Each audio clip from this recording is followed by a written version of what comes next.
നമസ്കാരം. രണ്ടാം പിണറായി സർക്കാരിൻ്റെ അവസാന നാളുകളിൽ ഇഷ്ടക്കാർക്കും സ്വന്തക്കാർക്കും വേണ്ടി വഴിവിട്ട് ചെയ്ത് നൽകിയ സഹായങ്ങളുടെ കഥകളാണ് ഇപ്പോൾ പുറത്തു വന്നുകൊണ്ടിരിക്കുന്നത്. ഇന്ന് കൊല്ലം പ്രസ് ക്ലബ്ബിൽ SNDP സംരക്ഷണ സമിതിയുടെ ചെയർമാൻ അഡ്വക്കേറ്റ് ചന്ദ്രസേനൻ്റെ നേതൃത്വത്തിൽ വിളിച്ചു ചേർത്ത ഒരു വാർത്താ സമ്മേളനം. അതിൽ അദ്ദേഹം പുറത്തുവിട്ട കണക്കുകൾ നടുക്കുന്നതാണ്. ചട്ടം മറികടന്ന് SN ട്രസ്റ്റിന് കീഴിലുള്ള കോളേജുകളിൽ 86 അധ്യാപക നിയമനങ്ങൾ അനുവദിച്ചു എന്നുള്ളതാണ് ആ കണക്ക്.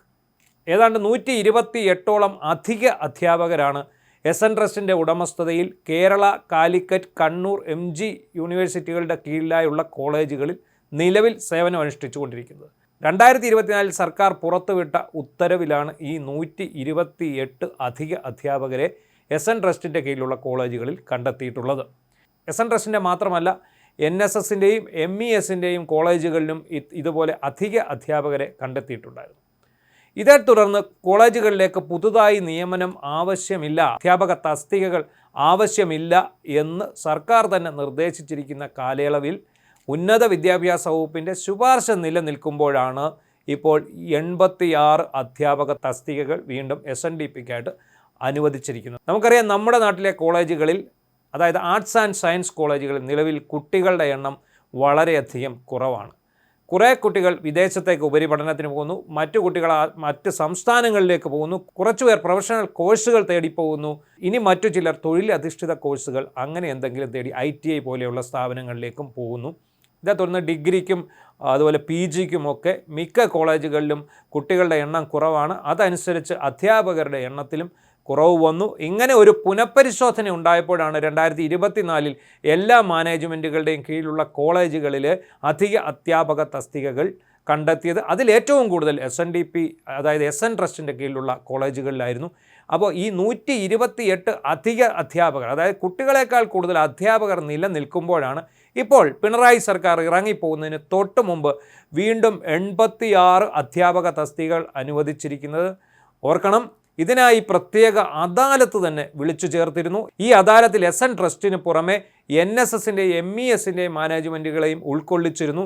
എന്നാൽ അധ്യാപക തസ്തികകൾ അനുവദിച്ചത് SNDPക്ക് മാത്രമാണ്. പിണറായി വിജയനും വെള്ളാപ്പള്ളി നടേശനും തമ്മിലുള്ള ആത്മബന്ധം എല്ലാവർക്കും അറിയാവുന്നതാണ്. പിണറായി വിജയൻ എന്തെങ്കിലും പറയാനുണ്ടെങ്കിൽ അത് വെള്ളാപ്പള്ളിയുടെ നാവിലൂടെയാവും വരിക. നമുക്കറിയാം, ആഗോള അയ്യപ്പ സംഗമം പമ്പയിൽ സംഘടിപ്പിച്ചപ്പോൾ പിണറായി വിജയൻ കടുത്ത അയ്യപ്പ വിശ്വാസിയാണ് എന്ന് വിളിച്ചു പറഞ്ഞത് വെള്ളാപ്പള്ളി നടേശനാണ്. സാധാരണ ഇങ്ങനെയൊക്കെ ആരെങ്കിലും പറഞ്ഞാൽ അപ്പോൾ തന്നെ പ്രതികരിക്കുന്നയാളാണ് പിണറായി വിജയൻ. പിണറായി വിജയനെ വേദിയിലിരുത്തിക്കൊണ്ടാണ് അന്ന് SNDP യോഗത്തിൻ്റെ ജനറൽ സെക്രട്ടറി ആയിട്ടുള്ള വെള്ളാപ്പള്ളി നടേശൻ പിണറായി വിജയൻ അയ്യപ്പ ഭക്തനാണെന്നും അദ്ദേഹത്തെ അയ്യപ്പനിൽ വിശ്വസിക്കുന്നുവെന്നും ഉറക്കെ വിളിച്ചു പറഞ്ഞത്.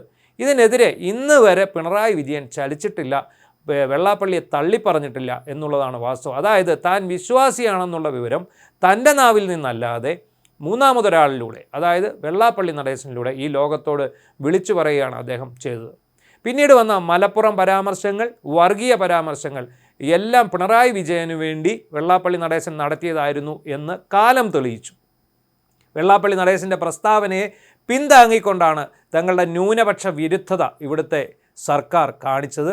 പിണറായി വിജയൻ ഒരിക്കലും വെള്ളാപ്പള്ളിയെ തള്ളിപ്പറയാൻ, ഈ വിഷയത്തിൽ തള്ളിപ്പറയാൻ തയ്യാറായിട്ടില്ല. അങ്ങനെ ഇരിക്കുമ്പോഴാണ് ഇപ്പോൾ ഏറ്റവും അവസാനമായി ഈ കോളേജ് അധ്യാപക നിയമനത്തിൽ വെള്ളാപ്പള്ളിക്ക് വഴിവിട്ട സഹായം ചെയ്തു കൊടുത്തിരിക്കുന്നത്. നിയമവിരുദ്ധമായ ഈ അധ്യാപക നിയമനം വഴി സംസ്ഥാന സർക്കാരിന് കുറഞ്ഞത് 15 കോടിയിൽ പരം രൂപയുടെ പ്രതിവർഷ നഷ്ടമാണ് സംഭവിക്കാൻ പോകുന്നത്. അപ്പോൾ കഴിഞ്ഞ മാർച്ച് 11 മുതൽ 13 വരെ വെള്ളാപ്പള്ളി നടേശൻ്റെ നേതൃത്വത്തിൽ കേരള, കാലിക്കറ്റ്, കണ്ണൂർ യൂണിവേഴ്സിറ്റികളുടെ കീഴിലുള്ള SN ട്രസ്റ്റിൻ്റെ കോളേജുകളിലെ 87 അധ്യാപക നിയമനത്തിന് അപേക്ഷ ക്ഷണിച്ചു. ഇത് ഇനിയാണ് നമ്മൾ ശ്രദ്ധിക്കേണ്ടത്. ഒരു അധ്യാപക തസ്തികയ്ക്ക് 1,10,00,000 രൂപയാണ് വാങ്ങുന്നത്. അതിന് അങ്ങനെ വില പേശുകയാണ് എന്നുള്ള നടുക്കുന്ന വിവരമാണ് ഇന്ന് അഡ്വക്കേറ്റ് ചന്ദ്രസേനൻ കൊല്ലം പ്രസ് ക്ലബ്ബിൽ മാധ്യമങ്ങളുടെ മുന്നിൽ വിളിച്ചു പറഞ്ഞത്. ഈ 2024 അധിക തസ്തിക ഉണ്ടെന്ന് കണ്ടെത്തിയ മറ്റൊരു മാനേജ്മെൻറ്റുകൾക്കും 2026 പുതിയ തസ്തിക അനുവദിച്ചില്ല. ജനുവരിയിൽ ഒരു അദാലത്ത്, മുമ്പ് നേരത്തെ പറഞ്ഞതുപോലെ തന്നെ ജനുവരിയിൽ ഒരു അദാലത്ത് വിളിച്ചു ചേർത്തിട്ടാണ് ഇപ്പോൾ SN ട്രസ്റ്റിന് ഇത്രയും കൂടുതൽ തസ്തികകൾ കൊടുത്തിരിക്കുന്നത്. തെരഞ്ഞെടുപ്പിൻ്റെ അവസാന മണിക്കൂർ, അതായത് ഭരണം അവസാനിപ്പിച്ച് പിണറായി വിജയൻ ഇറങ്ങിപ്പോകുന്നതിൻ്റെ അവസാന മണിക്കൂറുകളിലാണ് ഇത്രയും വലിയ ഒരു അട്ടിമറി നടന്നിരിക്കുന്നത് എന്ന് വേണം നമുക്ക് കരുതാൻ. 2024 സർക്കാർ ഉത്തരവിന് ശേഷം ശ്രീനാരായണ ട്രസ്റ്റ് വകയായിട്ടുള്ള എല്ലാ കോളേജുകളിലും മിക്ക വിഷയങ്ങളിലും മതിയായ കുട്ടികൾ ഇല്ല. ചില വിഷയങ്ങൾക്ക് പഠിക്കാൻ വിദ്യാർത്ഥികളില്ല. പിന്നെ എന്തിനാണ് അധ്യാപകർ? ഉദാഹരണത്തിന് ചെങ്ങന്നൂർ എസ്.എൻ. കോളേജ്, ചെങ്ങന്നൂർ ആല എസ്.എൻ. കോളേജിൽ BSc മാത്സ്, കെമിസ്ട്രി, ഫിസിക്സ് എന്നീ വിഷയങ്ങളിൽ കുട്ടികളില്ല. MSc ഫിസിക്സിന് 1ാം വർഷം 2 കുട്ടികളുണ്ടായിരുന്നു, എന്നാൽ 2ാം വർഷം ഒറ്റ കുട്ടികൾ പോലും ഇല്ല. ചാത്തന്നൂർ എസ്.എൻ. കോളേജിൽ ഇംഗ്ലീഷ്, കെമിസ്ട്രി, ഫിസിക്സ്, ബോട്ടണി എന്നീ വിഷയങ്ങളിൽ 16 മണിക്കൂറിൽ താഴെ മാത്രം ജോലിഭാരമുള്ള 5 സ്ഥിര അധ്യാപകരും, പുനലൂർ എസ്.എൻ. കോളേജിൽ ബോട്ടണിയിൽ 1 അധ്യാപകനും, ചെങ്ങന്നൂർ ആല എസ്.എൻ. കോളേജിൽ 4 അധ്യാപകരുമാണ് ജോലി ചെയ്യുന്നത്. ഇവർക്കൊന്നും പ്രത്യേകിച്ച് പണിയൊന്നുമില്ല. ഇവർക്ക് തന്നെ പണിയില്ലാതിരിക്കുമ്പോഴാണ് പുതിയ അധ്യാപകരെ നിയമിക്കാൻ പോകുന്നത് എന്നാണ് SNDP സംരക്ഷണ സമിതി ആരോപിക്കുന്നത്. കേരള, കാലിക്കറ്റ്, കണ്ണൂർ, മഹാത്മാഗാന്ധി യൂണിവേഴ്സിറ്റികളുടെ കീഴിൽ ഒരുപാട് അധ്യാപകർ ഇപ്രകാരം ജോലി ചെയ്യുന്നുണ്ട്. പക്ഷേ മാനേജ്മെൻറ്റിൻ്റെ കീഴിൽ ഏതെങ്കിലും കോളേജിൽ അധ്യാപക ഒഴിവ് വന്നാൽ ഇങ്ങനെ അധികമായിരിക്കുന്ന അധ്യാപകരെ അവിടേക്ക് പുനർവിന്യസിച്ച് നിയമിക്കാവുന്നതേ ഉള്ളൂ. 16 മണിക്കൂറിൽ താഴെ മാത്രം ജോലി ഭാരമുള്ള തസ്തികയിൽ ഗസ്റ്റ് അധ്യാപകരെ നിയമിക്കണമെന്നാണ് നിയമം. അത് മനസ്സിലാക്കുക. പുനർവിന്യാസം വഴിയും ഗസ്റ്റ് അധ്യാപകർ മുഖേനയും നികത്തേണ്ട ഒഴിവുകളാണ് ഇപ്പോൾ നമ്മൾ മനസ്സിലാക്കിയിടത്തോളം സർക്കാർ സ്ഥിരം അധ്യാപക തസ്തികയാക്കി SN ട്രസ്റ്റിന് വിട്ടുകൊടുത്തിരിക്കുന്നത്. അതായത് ഈ നിയമങ്ങൾ, നിലവിലുള്ള ഉന്നത വിദ്യാഭ്യാസ നിയമങ്ങൾ പാലിക്കാതെ വൻ അഴിമതി നടത്തി അധ്യാപക നിയമനം വഴി 100 കോടി രൂപ വെള്ളാപ്പള്ളി നടേശന് സമാഹരിക്കാനുള്ള അവസരമൊരുക്കുകയാണ്. നമുക്കറിയാം, വെള്ളാപ്പള്ളി നടേശൻ SNDP യോഗം ജനറൽ സെക്രട്ടറി സ്ഥാനത്ത് ഇപ്പോൾ സാങ്കേതികമായിട്ടാണ് തുടരുന്നത്. കാരണം വാർഷിക വരവ് ചെലവ് കണക്കുകൾ നൽകാത്തതിനാലും DIN നമ്പർ ഇല്ലാത്തതിനാലും SNDP യോഗം ഡയറക്ടർ ബോർഡിനെ അയോഗ്യത കൽപ്പിച്ചിരുന്നു. എങ്കിൽ SN ട്രസ്റ്റിൻ്റെ സെക്രട്ടറി ആയിട്ട് അദ്ദേഹം തുടരുകയാണ്. ഇപ്പോഴുള്ള ഈ 100 കോടി രൂപയുടെ നിയമന തട്ടിപ്പ് ഇതുവഴി വെള്ളാപ്പള്ളിക്ക് 100 കോടി രൂപ വെള്ളാപ്പള്ളിയുടെ കയ്യിലേക്ക് ലഭിക്കുമെങ്കിലും സംസ്ഥാന സർക്കാരിന് 15 കോടി രൂപയുടെ പ്രതിവർഷ നഷ്ടം ഉണ്ടാകും എന്നുള്ള സത്യങ്ങളാണ് അഡ്വക്കേറ്റ് ചന്ദ്രസേനൻ്റെ നേതൃത്വത്തിൽ പ്രസ് ക്ലബ്ബിൽ നടന്ന പത്രസമ്മേളനത്തിൽ വിളിച്ചു പറഞ്ഞത്.